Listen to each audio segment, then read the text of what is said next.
On this episode, we're going to tell you our top 6 games to avoid on your favourite game stores.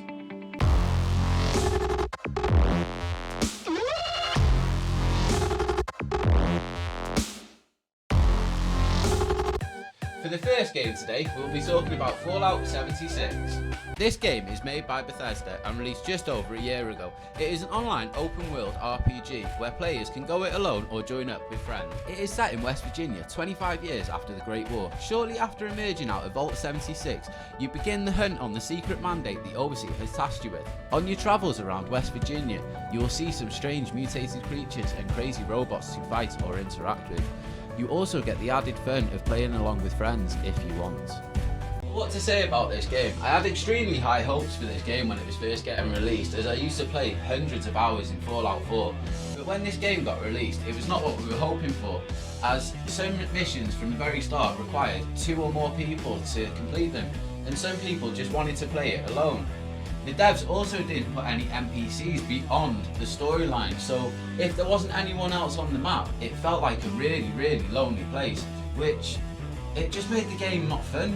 Now, even though Bethesda tried to keep the community happy by adding new content and fixing many of the bugs that are in the game, they just haven't managed to capitalise on what made the old game great, which is such a shame. Yeah, but aren't they bringing out a new DLC? Yeah, but this DLC has been pushed back twice, and it was meant to be coming out this year, but I think it's next year now, and to be quite honest, who knows? Yeah. So, what's the final verdict on this one then? Well, unless this DLC is a home run, I'd have to say no, guys, to be quite honest. It's just not worth the money, and you'll have to pay for the DLC as well, so no. Now for the second game on our naughty list today, we have Call of Duty Infinite Warfare. Now this is an odd one. Released in 2016 by Infinity Ward, we play the role of Captain Nick Reyes, a pilot on one of Earth's last warships, the Retribution. Our home planet has been drained by man, and now we've moved on to drain the rest of the solar system, to the dismay of the SDF.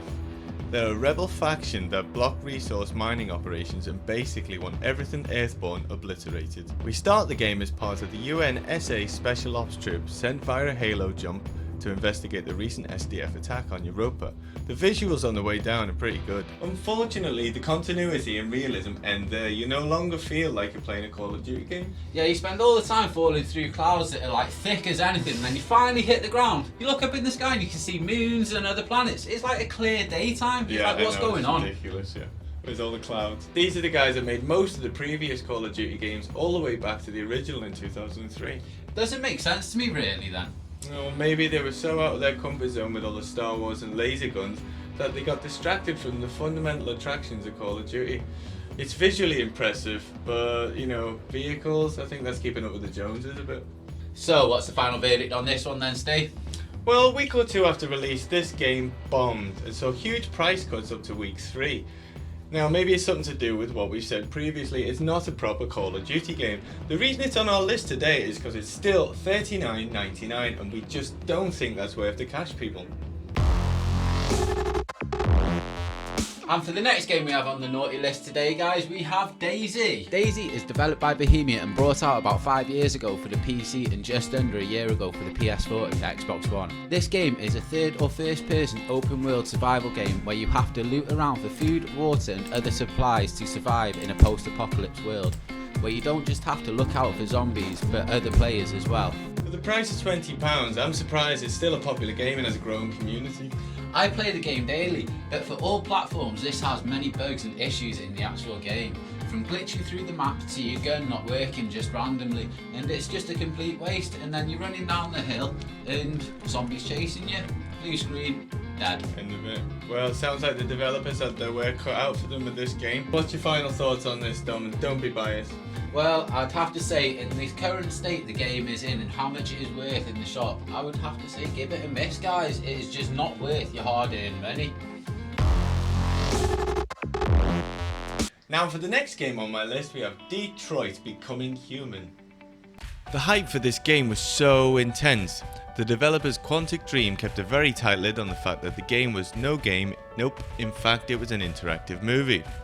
I remember eagerly awaiting its release in May 2018, having seen the trailers and movie promo style footage.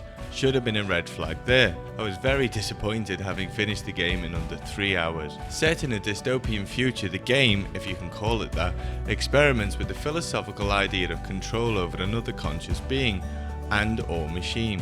It follows 3 different protagonists, Kara, Connor and Marcus, as they go about their robo duties, and you, in its most minimalist form, can control their destiny with a quick press of R1 or LB. The robots, led by the enlightened Marcus, rise up and start a freedom rebellion, and the other 2 are affected by his/your choices. This boils up to an exciting climax that mirrors Hollywood. Unfortunately, I wanted a game, and so did many disgruntled Free fans.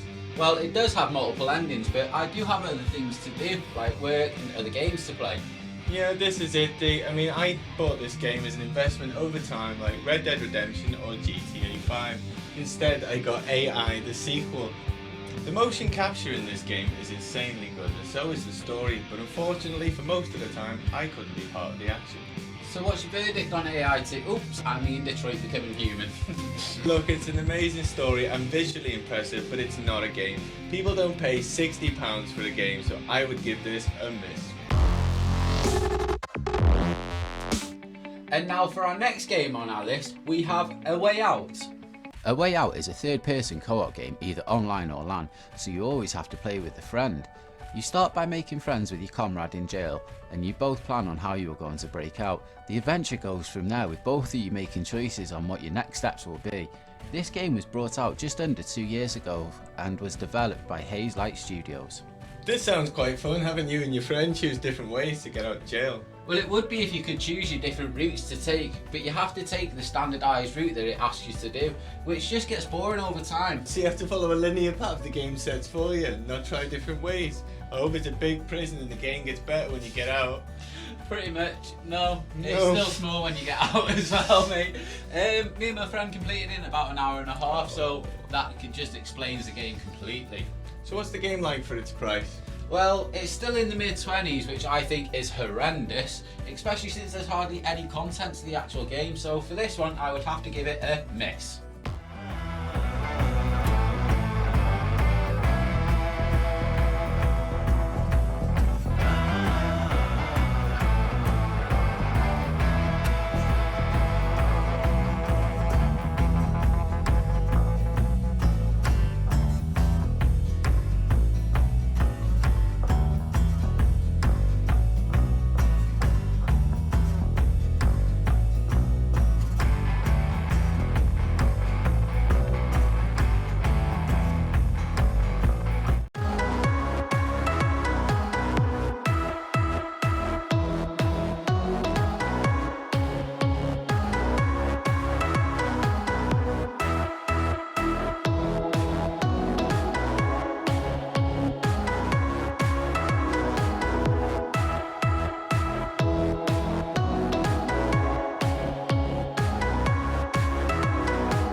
And for the final game today, guys, we've got Atlas by Wildcard.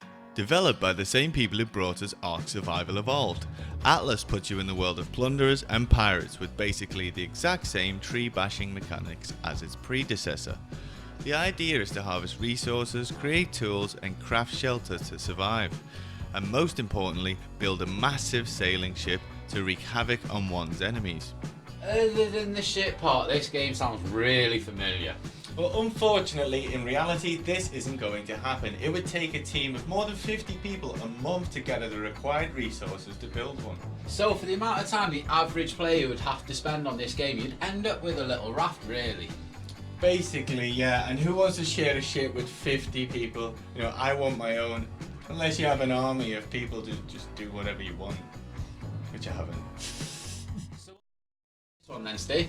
I think give it a couple of years and this game might be worth the investment. I mean, that's what these games are. They're an investment of time and our hard-earned cash. And if they're not up to scratch code-wise, then I don't think they're worth 1, hours of our life, or 2, our money. So it's a no from me, unfortunately. And that's been the end of this week's episode. We hope you've enjoyed the video. We've been Game Hunters and you've been amazing. And if you're a fan of the show, guys, don't forget to like and subscribe. And don't forget to ring that little bell so you know when our next show is out. Goodbye.